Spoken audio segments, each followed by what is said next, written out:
My name is Rachel Mercer, and I am very good at math. I don't mean that as a brag. I mean it the way a plumber might say they're good with pipes. It's just the thing I do. The way I move through the world. Numbers make sense to me in a way that people historically have not. Numbers don't change their story depending on who's in the room. They don't smile at you on Sunday and slip an invoice under the door on Monday. But I'm getting ahead of myself. Let me start on a Tuesday. Charlotte, North Carolina, November, 11:07 p.m., according to the clock on my laptop, and I have a habit of noticing exact times, which my coworkers find annoying and my clients find reassuring. My apartment was quiet. It usually was. 14th floor, corner unit, the kind of place where you could hear the city breathing below but couldn't make out any of its words. I like that. I designed my entire life around that particular quality of silence, close enough to everything, insulated from most of it. I was sitting at my desk in the same button-down shirt I'd worn to the office, still tucked. I hadn't changed yet. I never changed until the work was actually done, and the work was almost never actually done. 2 windows open on my laptop, the left one, a client's Q4 audit which needed to be cleaned by Friday. The right one, a file I'd been maintaining for 11 months that had nothing to do with any client. I scrolled through the right window the way you might check a plant you've been keeping alive without fully knowing why. Added a number in column F, row 34. Adjusted the formula. The total in the bottom cell shifted by a few $1,000s. I looked at it for exactly 4 seconds. Then I switched back to the audit. The file had a name. I kept it nested inside 3 folders with boring labels: administration, MISC, archive, because I lived alone and had no reason to hide things from anyone, and yet I kept it buried anyway. The way you keep certain things in the back of the drawer, not because you're hiding them, but because you're not ready to look at them every day. The file was named the ledger. I'll tell you what was in it, but not yet. The next morning I was at my desk by 8. Priya was already there. Priya Desai, 34. The only person at Hutchinson and Moore who drank her coffee black and got genuinely emotional about tax code. She and I had been colleagues for 6 years, which in accounting years is something like a marriage. She was telling me about Thanksgiving. Specifically about a conversation she'd had with her brother over the phone that had apparently ended with someone hanging up, someone else crying, and a disputed $3,000 that had been lent or gifted, depending on who you asked, 3 Christmases ago. The thing is, Priya said, leaning against the doorframe of my office, you can't put a number on family, Rachel. You just can't. The second you start counting, you've already lost. I was looking at the Heller account on my screen. I said. Like, yes, technically he borrowed it, but it's family. You don't go after family for money. What if family goes after you? Priya frowned. That's different. How? She opened her mouth, closed it. This was something that happened to people when I asked questions I already knew the answer to. They had the instinct of a response without the architecture to support it. It just is, she said finally. Blood is thicker than water. I took a sip of coffee, said nothing.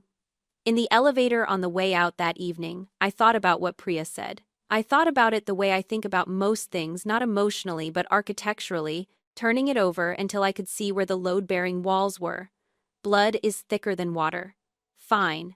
But blood is also harder to clean up. And Priya was wrong about one thing. You can put a number on family.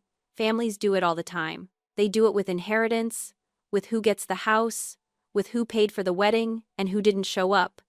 They do it with every I gave you everything and every after all I've done for you. The only question is who controls the accounting. I pressed the lobby button, watched the numbers count down. The Sunday call with my parents ran 12 minutes. It always ran 12 minutes. Not because I timed it well, not only because I timed it, but because we had developed, over many years without ever discussing it, a precise and functional rhythm. My mother spoke. My father existed in the background. I asked questions designed to generate 2 to 3 sentence answers. We covered the weather in Asheville, the progress of my father's woodworking project in the garage, a television program my mother was following that I had never watched and didn't intend to. My mother was Barbara Mercer, 61, West Asheville, born and raised. A woman who had perfected the art of saying things that sounded like warmth and functioned like inventory. She knew the name of every family in a 4-block radius. She brought casseroles to people who were sick and arranged prayer chains for people who were struggling and had, for as long as I could remember, maintained a reputation in her community as a woman who gave, who was generous, and present and self-sacrificing in the way that some women are, the way that becomes its own kind of power. I knew the other side of that arithmetic. I'd been living in it since I was 8 years old. "When are you coming home?" she asked. She asked this every week. "I'll try for the holidays," I said. I said this most weeks. "Your Aunt Gloria's daughter comes back every month. She just got a promotion and she still makes the drive." My father said something in the background. I couldn't make out the words. I never could. "That's good to hear," I said, to both of them, covering all bases. "I just worry," my mother said. "You're so far." "I'm 2 hours, Mom." 2 hours is 2 hours, Rachel. There it was, the sentence she had been using since I was 22. 2 hours is 2 hours. The specific logic of it had never been clear to me. 2 hours was also not very far, but I'd learned not to argue the geometry. "I'll let you know about the holidays," I said. We wrapped up. I set the phone face down on the counter and stood in my kitchen for a moment, looking at the city through the window. The light was doing something specific to the buildings across the way, that late afternoon November thing where everything goes pewter and still, like the city had taken a breath and was holding it. I went back to my desk, opened the audit, opened the ledger, looked at the number in the bottom cell, saved the file, closed the window, got back to work. The email arrived on a Wednesday at 2:14 in the afternoon.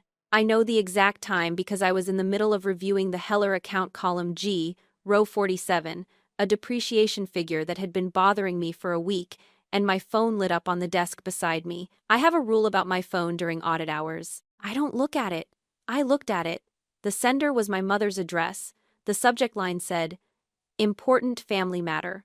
My mother had never sent me an email with a subject line before. My mother sent emails the way she left voicemails: long, rambling, starting 3 sentences before the actual point and ending 2 sentences after it. A subject line meant someone had helped her, or she'd looked it up. Either way, it meant she'd prepared. I set my phone back down, finished the row I was on, then I opened the email on my laptop where I could read it on a real screen. The body of the email was 3 sentences. "Rachel, please review the attached document at your earliest convenience. Your father and I have given this a great deal of thought. We believe this is fair." The attachment was a Word document. The file name was Invoice, Rachel, Mercer, DocX, which told me everything about who had helped her format it, because my mother didn't know how to name files. She named everything Document 1 or New Microsoft Word Document 2. I opened it. 1 page. Times New Roman, 12 point. Centered at the top. Invoice for parental services rendered. Below that, my full name. Below that, the years. 1991, 2014. Below that, a short paragraph that my mother had almost certainly written herself because it had her rhythm, the slightly breathless cadence of a woman who had been rehearsing a speech for a long time and was finally giving it. "We raised you. We fed you. We clothed you and sheltered you and sacrificed our own dreams and opportunities so that you could have yours. We did this without complaint and without expectation of reimbursement. We are asking now because we feel it is time and because we believe it is right." At the bottom, bold, total due, $15,000. I read it once, then twice. The third time I read it slowly, the way I read contracts, looking for what wasn't there, not just what was. What wasn't there, any specific accounting, no line items, no methodology, no citation for how $15,000 had been arrived at. Just the number, sitting there like a verdict that hadn't been argued. I put my phone in my desk drawer, closed the email, went back to column G, row 47, and finished the Heller account. When I got home that evening, I made dinner. I washed the dishes. I sat down at my desk. Then I opened the ledger. I hadn't looked at it in 3 days. The number in the bottom cell was $2,344,000 and some change. I scrolled slowly through the rows, not reviewing, just looking, the way you look at something you've built over a long time before you decide what to do with it. Then I opened a new tab and started working. I want to tell you about the summer I was 19, because it matters here. It was the first summer after my first year of college, Appalachian State, 2 hours from home, which my mother had made clear was already too far. I had a part-time job at a grocery store, 40 hours a week through June and July, and at the end of those 2 months I had saved $900, which felt like a fortune. My mother called me in August. Not to ask how I was doing, she never started there. She started with the information she wanted me to have, and then moved to the request that had always been the point. The washing machine had broken. The repair was $400. My father's truck needed new brakes. Another $250. She'd had a bad month at the salon. She worked the front desk, not the chairs, which meant her hours got cut when things were slow. I hate to ask, she said, in the tone of someone who did not hate to ask. I sent her $400. Not the whole $900. I kept enough to cover my fall textbooks and my half of the shared apartment deposit. $400 felt like the right number. Enough to help. Enough to keep, my mother said. It's about time. Not thank you. Not I appreciate it. Not I know you worked hard for this. It's about time. I stood in the kitchen of my shared apartment in Boone, 20 years old. This was the following year, when I'd gotten better at the math, and I thought, I should have kept a receipt. I didn't know then that I'd eventually start doing exactly that. I began keeping records the summer I was 22, the summer after I graduated and took the job at Hutchinson and Moore and moved to Charlotte. Not because I had a plan. Not because I imagined some future confrontation. I started because I needed to understand what had actually happened, the full accounting of it, in the same way that, when the numbers in an audit don't make sense, you don't look away. You build the picture from scratch. So I did. Month by month. Year by year. Everything I had contributed, with citations, government data for labor rates, inflation adjustments, academic sources for opportunity cost calculations. I worked on it the way I worked on everything. Methodically, without emotional commentary, one column at a time. I kept it in a folder, buried 3 levels deep. I gave it a name that meant something only to me. By the time my mother's email arrived on that Wednesday in November, the file was 11 months old and 47 pages long. The number in the bottom cell was $2,344,000, which I rounded up to $2,347,000 after I added one final adjustment that evening. A line for the summer I was 14, the one I don't talk about yet. I closed the laptop at 11, set my alarm for 6, sent Priya a text. Can you cover my Monday morning client? I need a long weekend. She replied in 4 minutes. Everything okay? I typed back. Better than okay. I need to go see my parents. Which was true, just not in the way Priya would have assumed. I opened my email, clicked reply to my mother's message, typed 9 words. Dear Mom and Dad, I'll be home Saturday. R. Hit send. Then I went to bed. I had a lot to do before Saturday, and I have always slept best when I have a plan. I wrote the check Thursday morning. $15,000, made out to Barbara and Dennis Mercer, signed with my full legal signature, not the shorthand I used for office memos, the real one, the one I used on tax filings and lease agreements. I wrote the memo line, invoice dated November 4th, paid in full. I put it in an envelope. I drove to the post office before work and sent it certified mail, which costs a few dollars more and requires the recipient to sign for it. I did not need them to sign for it. I just wanted the documentation. Back in the car, I sat for a moment with the engine running. $15,000. I had that in my checking account, not my savings, my checking account, where I kept money I expected to spend on ordinary things. That was not nothing. That was also, given what I was planning, not the point. I drove to work, got coffee, opened my laptop, searched. Can a child legally invoice parents for unpaid labor? Read 4 results. Closed the tab. Searched. Market rate childcare Western North Carolina 2000 to 2014 by year. Read 2 results. Opened a government database. Copied 3 figures into a spreadsheet. Closed the tab. Searched. BLS Domestic Services Wage Data Inflation Adjusted 2023. Downloaded a PDF. Highlighted 4 rows. Closed the PDF. This took 11 minutes. I had been doing this, in pieces, for 11 months. What was left now was assembly, taking what I had built in separate columns and making it into something a person could read in one sitting and not be able to argue with. That was the specific skill I'd spent a decade developing at Hutchinson and Moore, and I was going to use it for the first time on something that actually mattered to me. I worked through lunch. I worked after the office emptied out. By 9 that evening, the document was 47 pages, which I knew was long, but every page was necessary, and I had never in my professional life submitted a document with unnecessary pages. Let me tell you what was in it. Page 1. A cover sheet.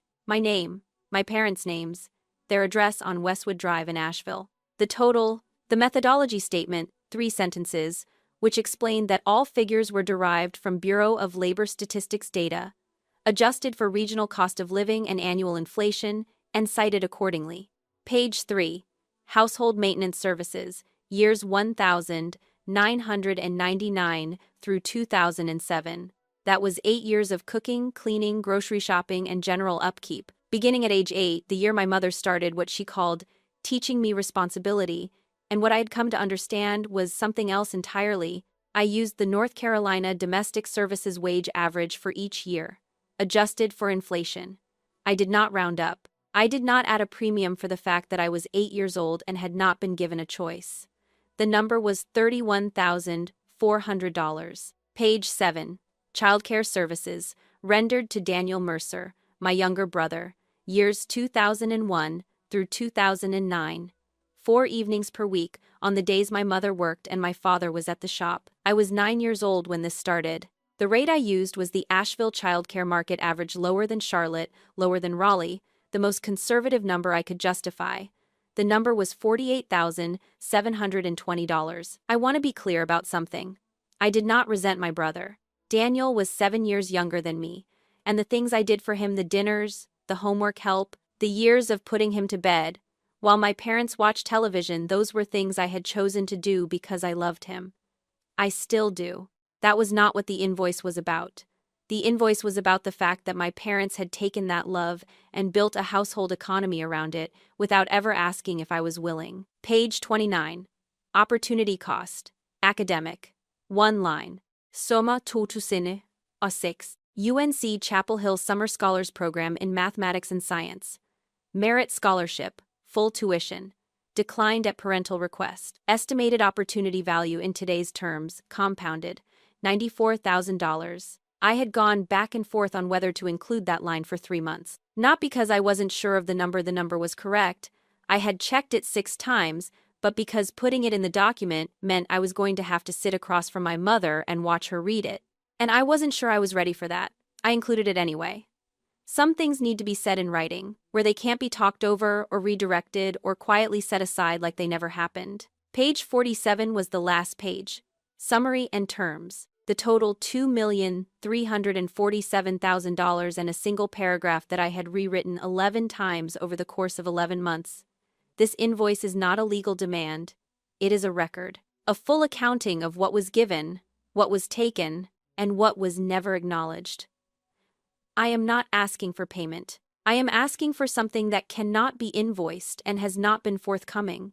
The recognition that these things occurred, that they had value, and that the person who provided them deserved better than silence. I read it one more time, changed one word. Read it again. Left it. Then I opened my email and wrote a short message to my Aunt Gloria. Gloria Tanner, 57, my mother's younger sister, the person my mother had always held up to me as the example of what family loyalty looked like. Gloria calls every week. Gloria came for Christmas. Gloria never misses a birthday. What my mother had perhaps not fully considered was that Gloria had also, over the years, been the one person in the family who called me directly, who asked me real questions, who once told me at a 4th of July barbecue that she thought I was the smartest person in the family and she hoped I knew it. I thought she deserved to know what was coming. Aunt Gloria, I'm visiting Mom and Dad on Saturday. I wanted you to have some context before the weekend. Attached is a document I'll be discussing with them. You don't need to do anything with this. I just thought you should know. I attached the file. Hit send. Closed the laptop. It was 10:43. I made a cup of tea I didn't drink. Stood at the window looking at the city. Saturday was 2 days away. I had done everything I could do from here. The rest was going to happen in a kitchen in Asheville at a table I had sat at my entire life, across from 2 people who had sent their daughter a bill for her own childhood.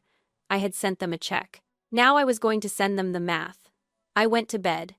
I left Charlotte at 7:15 on Saturday morning. The drive from Charlotte to Asheville is 2 hours on a clear day straight west on I-26. Through the Piedmont and up into the mountains, the road gradually gaining elevation until the trees change character, and the air coming through the vents turns sharper, more serious somehow, like it has better things to do than be pleasant. I drove with the radio off. I do this sometimes when I need to think. And I needed to think. But the thinking didn't come the way it usually did in organized sequences, one premise following the next. Instead, it came sideways, in pictures, in things I hadn't let myself look at directly in a long time. The first thing that came was the letter. I was 14, the summer of 2006. I had taken the SAT prep course at school because it was free, and because even then I understood that numbers were my way out, and my score had gotten me noticed by a summer program at UNC Chapel Hill, the Summer Scholars Program, 6 weeks of advanced mathematics and science, full scholarship, room and board included. The letter came to the house on a Thursday. I pulled it from the mailbox myself, which felt significant, like the universe had timed it so no one could intercept it. I ran inside. My mother was in the kitchen, peeling potatoes. I handed her the letter, stood there while she read it, watched her face do the thing it did when she was calculating, which was go very still and very quiet, the opposite of how it looked when she was happy. She set the letter on the counter. "Who's going to help with Daniel while I work?" she said. "The program is 6 weeks. 6 weeks is 6 weeks, Rachel." I looked at my father. He was at the kitchen table with the newspaper open in front of him. He was reading, or appearing to read. I had learned by then that the newspaper was something he held in front of himself the way other people held silence, as a way of not being in the room while technically being in it. He didn't look up. I called the program the next afternoon and told them I wasn't able to attend. The woman on the phone said the scholarship didn't come around twice. I said I understood. I hung up and went and sat on the back porch steps and looked at the yard for a while. Our yard in Asheville, the one with the old magnolia in the corner that dropped its leaves in a way that always seemed vaguely disgusted. And I felt something I didn't have a name for at 14, and still struggle to name now. Not grief, exactly. More like watching a door close from the wrong side and understanding, for the first time, that you were always going to be on this side of it. No one mentioned the letter again. Not that week, not that year. It just disappeared. The way things did in our house, when acknowledging them would have required someone to feel bad about something. I came back to the highway. Blinker. Lane change. The mountains in the distance, blue and layered, the way they always look from this far out. The second thing that came was the phone call from when I was 22. I had just accepted the job at Hutchinson and Moore. It was a good offer, entry level, but the firm had a real trajectory, and Charlotte felt far enough from Asheville to breathe and close enough that I could still pretend, when necessary, that the distance was geographical and not something else. I called my mother to tell her. "Charlotte is far," she said. "It's 2 hours. 2 hours is 2 hours." A pause. "Your cousin Melissa stayed. She's doing very well." "I know, Mom. I just don't know what we're going to do without you. Your father's back has been bad. Daniel still needs help with his applications. I'm not saying don't go. I'm just saying I don't know how we're going to manage." I said I understood. I said I would help however I could. I said it because I meant it. I did want to help. And I said it because there was a version of me at 22 who still believed that enough help delivered consistently and without complaint would eventually add up to something. Would eventually be enough. It was not enough.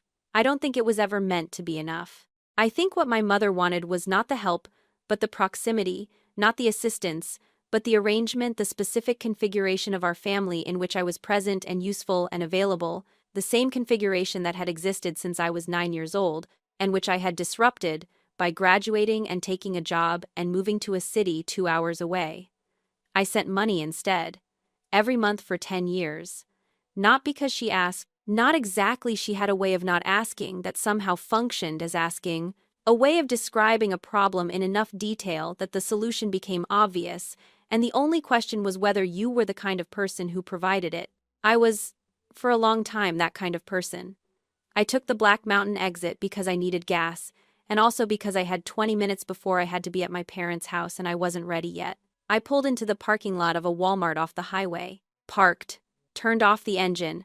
The lot was half full on a Saturday morning, people loading groceries, a man returning a cart with the careful deliberateness of someone who had nothing else to do. The mountains were visible from here, the real mountains now, not the blue suggestion of them from the highway. I sat for a moment. There is a question I don't ask myself often because I don't find the exercise productive. Why? Not what or how, those I can answer. But why? Why are you doing this, Rachel? What is it actually for? I was doing this for the 47 pages in the folder on my back seat. I was doing this because my mother had sent a Word document to my work email with the subject line Important Family Matter and a total of $15,000, and the phrase We believe this is fair, and I had spent 11 months building a response, and I was 2 hours from Asheville with a certified mail tracking number and a pre-sent email to Gloria, and no reason left not to go. But I was also doing this for something the 47 pages didn't cover. Something I'd put in the last paragraph but wasn't sure I'd said correctly. The recognition that these things occurred, that they had value, that the person who provided them deserved better than silence. That was the part that didn't have a number. That was the part I hadn't figured out how to invoice. I sat in that parking lot for 3 minutes, which I know because I watched the clock. Then I started the engine and pulled back onto the highway. Asheville was 15 minutes west. The mountains got taller as I drove toward them, the way they always did, slowly, incrementally, and then all at once. I turned the radio on. A song I didn't know. I left it playing. The house on Westwood Drive looked exactly the way it always looked. That was the thing about my parents' house, it was immune to time in the way that certain places are. The ones where nothing is ever quite updated but nothing is ever quite allowed to deteriorate either. The same green shutters. The same porch railing my father had repainted 3 times in my memory. Always the same shade of white. The magnolia in the side yard, larger than it used to be, which was the only evidence that years had actually passed. My mother was standing at the door when I pulled into the driveway. She was wearing the blue apron, the one with the rooster pattern that she wore when she cooked, and also, I had noticed over the years, when she was expecting to be observed cooking. It was a performance apron. She had others for actual work. My father stood slightly behind her, hands in his pockets. She came down the porch steps and hugged me before I had fully closed the car door. Her hugs were the same as always, firm, brief, with a quality of assessment to them, like she was checking inventory while appearing to offer comfort. "You look tired," she said, holding me at arm's length. "Are you eating enough?" "I'm fine, Mom." "You're thin. You were always thin, but you look thinner." "I eat fine. I made the pot roast." "You need protein." She was already moving toward the door. "Dennis, take her bag." "I've got it," I said. My father looked at me for a moment before he looked away. He had a way of looking that was different from my mother's, where she looked to catalog. He looked as if he was trying to remember something he'd forgotten and wasn't sure he'd ever known. He held the door open. I went inside. "The check arrived," my mother said from the kitchen. "Thank you, Rachel. I knew you'd understand eventually." I set my bag by the stairs. "Let's eat first." The table was set the way it always was when I came home, the good placemats. The ones with the embroidered edges she'd gotten at a church sale 15 years ago, the glasses that were one step nicer than the everyday ones. My mother cooked well. She always had. This was one of the true things I held on to, the ones that didn't require revision. She was a good cook, she kept a clean house, she was present in the way that required physical labor, and she had confused that presence for the whole of what a mother was supposed to be. She talked through dinner. The Hendersons next door had gotten a new dog. The price of groceries was unreasonable. Pastor Mike had announced a building fund campaign, and she wasn't sure the timing was right, but what could you say? Her friend Patrice had been having a hard time lately, something with her son. My father ate. I asked questions in the right places. I ate the pot roast, which was good, and said so, and my mother accepted the compliment the way she accepted most things, as confirmation of something she'd already known. Her phone buzzed on the counter. She glanced at it, a text, and a small frown moved across her face before she set it back down. She kept eating. "Gloria's daughter is expecting again," she said. "Did I tell you?" "Third one. They're very happy." "That's wonderful," I said. "Gloria is thrilled. She gets to see them every week, the grandchildren. I keep telling your father someday."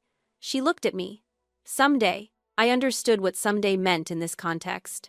I had always understood it. I smiled and said nothing and finished my pot roast. After dinner, my father carried the plates to the kitchen. I heard the water running, the familiar sound of him rinsing dishes the way he'd rinsed dishes my entire life, thoroughly, methodically, spending more time on it than necessary, which I had come to recognize as one of the ways he absented himself from difficult rooms without technically leaving. My mother poured herself a cup of tea, sat back down at the table. The apron was still on. "I'm glad we could do this," she said.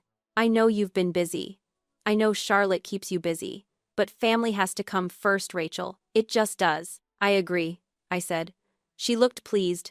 She wrapped both hands around her mug. I feel like we can move forward now.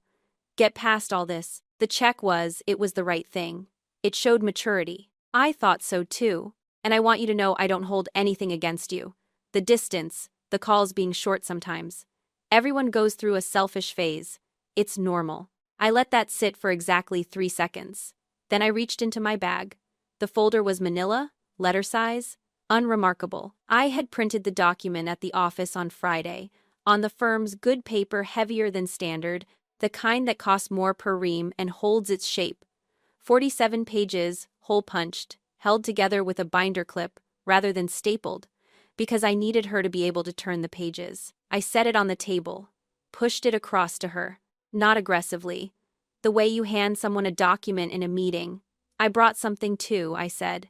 My mother looked at the folder. She looked at me. She looked at the folder again, and I could see her deciding how to receive this as a joke, as a gesture, as something she could absorb and redirect.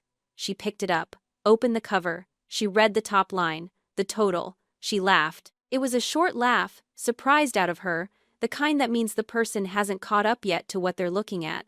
Rachel, what is this? It's an invoice, I said. Page 3 has the methodology. Page 7 has the childcare figures. Page 29 has the opportunity cost section. Opportunity cost. She said the phrase the way you repeat a foreign word carefully, like it might mean something different in a language you don't speak. The summer program. 2006. The laugh was gone. She turned to page 7. I watched her read the childcare line. $48,720. She looked up. That's not real, she said. The Bureau of Labor Statistics data is cited in footnote 14. You can verify it. The childcare rates I used are actually below the Asheville average for those years I used the lower bound. You cannot charge your parents for babysitting your brother. I was 9, I said. I wasn't babysitting. I was parenting. There's a market rate for that. She put the folder down. She looked at me the way she sometimes had when I was a child, and had said something that required her to recalibrate an expression that moved through surprise, and then something that was almost respect before it hardened into resistance. She stopped. This is hurtful, Rachel, after everything we did for you. Page 3 addresses that, I said. The invoice covers services rendered from age 8 to 23. Your invoice covered birth to 23. I'm giving you the first 8 years at no charge. From the kitchen, the water stopped running. My father appeared in the doorway. He looked at the folder on the table. He looked at his wife's face. He looked at me. He didn't go back into the kitchen. He pulled out his chair and sat down. What's going on? He said. My mother looked at me. I looked at him. Dad, I said, I need you both to read page 29. My father reached for the folder. My mother pulled it back. Not forcefully, just a small repositioning, the way you keep something on your side of the table without making it a confrontation. She turned to page 29 herself. I watched her read. The page was sparse. 1 section header, 1 paragraph, 1 line item. I had written it that way deliberately. Everything else in the document was dense, with data, citations, footnotes. Page 29 had room to breathe because I needed her to have nowhere to go but the words. She read it. I could tell when she reached the line about the summer program because her chin moved just slightly, the way it did when she was processing something she didn't want to process. That was a long time ago, she said. 14 years. You were a child. Children don't always get what they want. That's parenting. I was 14. The program was 6 weeks. Daniel was 7 years old and perfectly capable of spending 6 weeks in after-school care like the other children in his class. We couldn't afford after-school care. Then, I could have helped pay for it. I had a part-time job. I was already helping. She set the folder down. Her voice shifted, not louder but tighter, like something being turned up a notch on a dial. You want to talk about what you helped with? Fine, let's talk about it. Who drove you to school for 10 years? Who sat up with you when you had that terrible flu at 15? Who made sure you had a dress for prom, Rachel? A dress we couldn't really afford. Because you wanted to go and I wanted you to have that? Page 15, I said. Transportation, medical care, clothing, and school expenses. All of it is in there, all of it is calculated, and I want you to notice that I did not charge for those things because those are things parents are supposed to provide, and I would never put a price on them. She stared at me. What I charged for, I said, is the labor, the domestic work, the childcare, the years of monthly transfers. The scholarship I didn't take. Those are different. Those were not parenting. Those were transactions. And you understood them as transactions the moment you sent me a Word document with a total at the bottom. Silence. My father was reading page 29. I could see his eyes moving. Barbara, he said quietly, it was a full scholarship. Dennis, stay out of this. I'm not staying out of it. She had a full scholarship. He looked up from the page. Not at my mother, at me. I didn't know that. I remember the letter, but I didn't know it was a full scholarship. You were sitting at the table, I said. The same table. He looked back down at the paper. I know. My mother stood up. Not dramatically, she just stood. The way people do when they need to put space between themselves and something they don't know what to do with. She walked to the counter. Her back was to me. I did the best I could, she said. I was working. Your father was working. We had 2 children and 1 income, and I made decisions I thought were right. I am not going to sit in my own kitchen and be put on trial for trying to hold this family together. I'm not putting you on trial, I said. The document isn't a lawsuit, it's a record. You asked me to pay. I paid. I brought the rest of the record so you could see the full picture. Her phone was on the counter in front of her. It lit up. She looked at it. Her body went still in a specific way. Not the stillness of calm, but the stillness of someone who has just understood something. She picked it up. Read. Set it down. Picked it up again. Read again. I knew what it was. I had sent Gloria the document Thursday night, and Gloria had had 36 hours with it. And I had not asked her to do anything with it. I had said, very clearly, that she didn't need to do anything, but Gloria was a person who had strong feelings about fairness and had spent 30 years watching her sister manage her family the way a foreman manages a work site, and I had perhaps not been surprised when no reply to my email had come, because some people respond to information with words, and some people respond with action. What I had not fully anticipated was the prayer circle. Who did she send this to? My mother said. Not a question. Her voice had changed entirely, gone flat and low. The voice underneath the voice. The one she used when she was no longer performing anything. I don't know who she sent it to, I said. I sent it to Gloria. What she did with it is her decision. Patrice Henderson. She said the name the way you say the name of a wound. She sent it to Patrice Henderson. Patrice Henderson, who my mother had mentioned at dinner, her friend having a hard time. Something with her son. Patrice Henderson, who had been in the same prayer circle as my mother for 11 years. Patrice Henderson, who would see everyone from that circle at church tomorrow morning. My mother turned around. Her face was different. I had seen my mother angry before at my father, at neighbors, at slow drivers, at politicians she disagreed with on television. I had never seen this. This was not anger. This was the specific expression of someone watching the architecture of something they built very carefully begin to come apart in a way they cannot stop. Do you understand what you've done? She said. I understand what you did, I said. And I wanted there to be a record. These are people I see every week. These are people who know our family. These are... She stopped. Her hands were on the counter behind her. How could you do this to me? Mom. I kept my voice even. You sent me a bill. That was private, between family. So is 23 years of unpaid labor. So is a summer scholarship that went uncollected because I was asked to stay home and watch my brother. Those things were also private. You made ours a financial transaction. I finished the accounting. She was gripping the counter. Her hands were shaking. Not dramatically, not the movie version of shaking hands, where everything trembles and the emotion is legible from across a room. The real version. Small, tight, contained, the way strong feeling moves through a person who has spent their whole life keeping strong feeling controlled. Her knuckles were white against the edge of the counter. I looked at my mother's hands. At 61 years old, standing in the kitchen she had maintained for 30 years, wearing the apron with the rooster pattern, having told her daughter she had shown maturity by paying the bill, having just learned that her church community now had access to 47 pages of counter evidence. Her hands would not stop shaking. There are moments you prepare for and moments you don't. I had prepared for her anger. I had prepared for denial, for redirection, for the specific arguments she would make, each of which I had documented responses to in the appendix at the back of the folder. I had not prepared for her hands to look like that. I had not prepared for the thing that moved through me when I saw them not triumph. Not exactly. Something more complicated. The acknowledgement that even a reckoning has a cost, and sometimes the cost arrives in the body before the mind has processed it. I did not look away. My father closed the folder.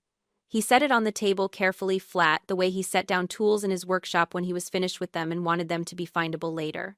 "I need more coffee," he said. He stood up, went to the kitchen. My mother did not move. He stood beside her at the counter, poured his coffee, and then he did something I had not seen him do in longer than I could calculate. He put his hand on her shoulder. Not to comfort her, to acknowledge that she was standing there. A different thing. He took his coffee, he came back to the table, he sat down. He looked at me. "Keep going," he said. My mother turned around. She looked at my father the way you look at someone who has just said something in a language you didn't know they spoke. He was sitting at the table with his coffee, watching me, and his face had the quality I'd seen in it sometimes when I was very young, before I learned to stop looking for it, the quality of a person who has something to say, and is deciding whether the cost of saying it is one he can afford. Apparently he had decided. "Keep going," he said again, to me. "Tell us." "Dennis." "Barbara." He said her name quietly. Just the name. She stopped. I had prepared for a lot of things. I had not prepared for my father to be the one to create the silence. I looked at him. He was 63, heavier than he'd been when I was a child, with the particular posture of a man who had spent 40 years working with his hands and another 10 trying to rest them. He had a small scar on his chin from a table saw accident when I was 11. I had forgotten about that scar. Looking at him now across the kitchen table in Asheville, I remembered it. "The summer program," he said. "Tell me what you remember." "Dad, you don't have to play." "I was sitting at the table," he said. "I know I was sitting at the table. I've thought about it." He paused. "I've thought about it more than once over the years. Just tell me what you remember." So I told him. The letter. The Thursday afternoon. Running inside because I was 14 and I still ran when I had good news. My mother reading it at the counter. The stillness on her face. The question about Daniel and who would watch him. My father at the table with the newspaper. The phone call I made the next day to the woman at UNC who said the scholarship didn't come around twice. I told it without drama. I didn't need drama. The facts were enough. When I finished, the kitchen was quiet. My mother was standing at the counter still, but her hands were at her sides now. The shaking had stopped, or she had stopped letting it show, I couldn't tell which. My father looked down at his coffee. "I heard her say no," he said. "I was right there, and I heard her say no, and He stopped. Turned the mug in his hands. I didn't say anything. I told myself you'd be fine, that there'd be other opportunities, that it was one summer. He looked up. Not at my mother. At me. I've been telling myself that for 18 years. "Dennis," my mother said. Her voice had changed. It was smaller now. "She had a full scholarship, Barbara. 14 years old. A full scholarship." He set the mug down. I should have said something. That day, and a lot of days after it. I didn't. And I'm not going to sit here and tell Rachel that wasn't a failure on my part. It was. My mother said nothing. I had 15 things I could have said. I had rehearsed them, in the way that I rehearse things not out loud, but in the careful interior space where I run projections. I could have told him that 18 years was a long time to wait. I could have read him the line from page 29 about compound career value. I could have pointed out that one sentence from him on that Thursday afternoon would have cost him nothing and given me everything. I said none of it. "Thank you, Dad," I said. He nodded. He looked older than he had at dinner. Or maybe he looked the right age. Maybe this was what 63 looked like without the newspaper held up in front of it. My mother sat back down at the table. Slowly, like someone who has been standing for a long time and has finally accepted that the standing isn't helping. She pulled the folder toward her and sat with her hands flat on top of it. "What do you want from us?" she said. It wasn't quite a question. It wasn't quite a surrender. It was something in between the voice of a person trying to locate the terms of a situation they had not expected to find themselves in. "I'm not going to pursue this legally," I said. "The document isn't a lawsuit. I'm not planning to share it publicly. Gloria made her own choice about what to do with the copy I sent her, and I can't control that, but I'm not going to make it a campaign. Then what? I had thought about how to say this. I had thought about it on the drive up, in the parking lot in Black Mountain, in the months before that when I was building the document and asking myself what it was actually for. I had written several versions of this paragraph in my head. None of them were quite right. No more monthly calls I don't want to have, I said. No more guilt when I don't come home for holidays. No more conversations where Aunt Gloria's daughter is the implicit standard I'm failing to meet. My mother opened her mouth. I'm not finished, I said. No more money. Not because I can't afford it. Because it was never about the money, not on my end. Every time I sent a transfer, I was trying to buy something that wasn't for sale, and I'm done doing that. What were you trying to buy? She said. I looked at her. She was 61 years old. She had the same eyes I had. People had said that my entire life. You have your mother's eyes, and for once I didn't find that observation as uncomfortable as I usually did. Being seen, I said, that's all. That's what the whole 47 pages is. Not a bill. A record of someone who was there, who worked, who gave things up, who sent money home every month for 10 years, and who was never once told, not once, that any of it was noticed, let alone appreciated. The kitchen was very quiet. My mother looked at the folder under her hands, the rooster apron, the table she had set with the good placemats. I noticed, she said. I know you did, I said. I know you noticed in the way you notice things by cataloging them, by using them as evidence in arguments, by bringing them up when you needed leverage. That's not the same as being seen. She didn't argue. I don't think she had an argument. I think she knew the difference between those two things, had always known it, and had chosen not to look at it directly because looking at it would have required her to change something, and she was 61 years old, and change had never come easily to her and probably never would. That was not a crime. It was also not something I was willing to keep accommodating. I stood up. I picked up my bag from by the stairs. I left the folder on the table. I'm not cutting you off, I said. I'm not disappearing. If something happens, if one of you is sick, if there's an emergency, call me and I'll be here. I mean that. I looked at my father. I mean it. He looked back at me. He didn't say anything. He didn't need to. I looked at my mother. She was still sitting at the table with her hands on the folder, and she looked, for the first time in my memory, like someone who did not know what to do next, not performing confusion, actually uncertain. It was the most honest I had seen her look in 32 years. I hope things get easier for you, Mom, I said. I genuinely do. She looked up. I could see her preparing something, a response, a rebuttal, a way to pull the conversation back toward territory she recognized. Then she stopped. Whatever she'd been preparing, she let it go. She said nothing. My father walked me to the door. He held it open, the same way he had when I'd arrived, but this time when I stepped through it, he said my name. I turned around. He looked at me for a moment. He was the kind of man who had never learned to say the important things, and had spent 63 years hoping the unimportant things would add up to the same total. I could see that he knew this about himself. I could see that he was not sure it was fixable. I could also see that he was, for the first time that I could recall, not pretending otherwise. Drive safe, he said. It was not enough. It was also something. I will, I said. The porch light came on as I walked to my car. Automatic sensor. It had always done that, triggered by motion, indifferent to context, just a light doing its job in the dark. I'd grown up watching it blink on every time someone came or went, and I had never until this moment thought about the fact that it couldn't tell the difference between arriving and leaving. I put my bag in the back seat. Got in. Sat for a moment with the door still open, the November air coming in, cold and carrying the particular smell of West Asheville and fall wood smoke from somewhere nearby, something composting in a neighbor's yard, the faint mineral edge that comes off the mountains when the temperature drops.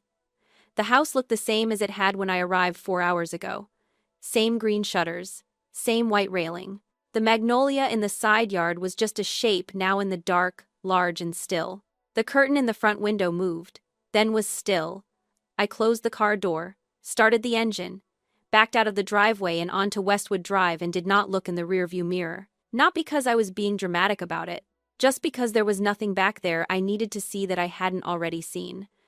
I-26 East was quiet at 9 in the evening, the mountains closing in on both sides as I moved through the first part of the drive, and then gradually releasing as the elevation dropped and the landscape opened back up into Piedmont. I'd driven this road so many times in my life that my hands knew it without consultation when to ease into the curve, when the lane narrowed, where the overhead lights went dark for a long stretch, and you drove by headlights alone. I thought about what my mother had said. I noticed.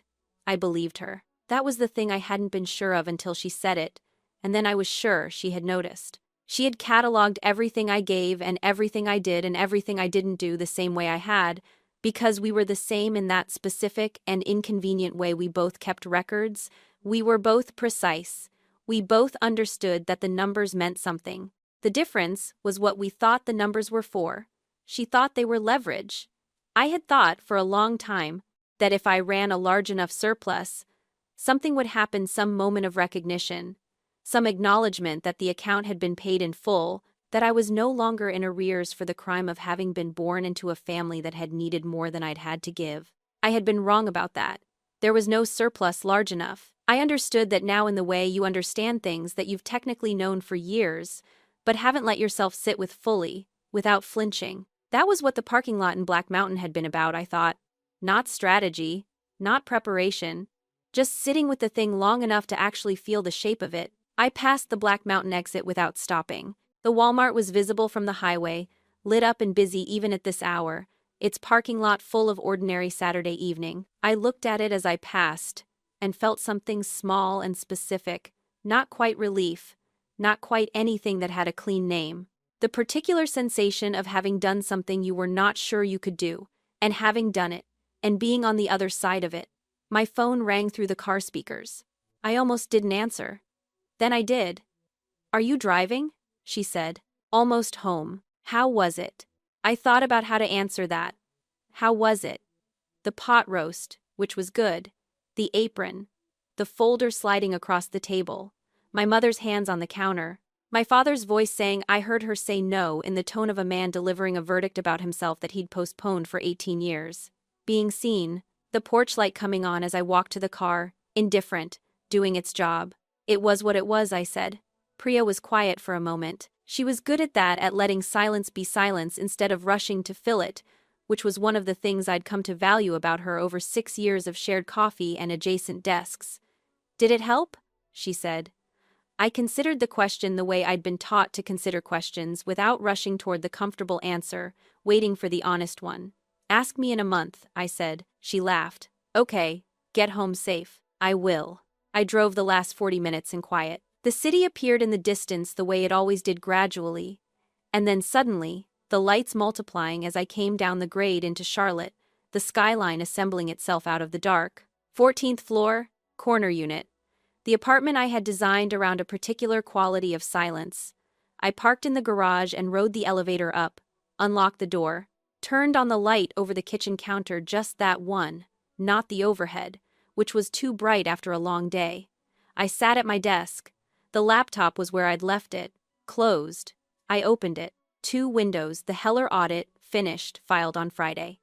And the ledger, still open where I'd left it, the total in the bottom cell waiting. I looked at it for a moment.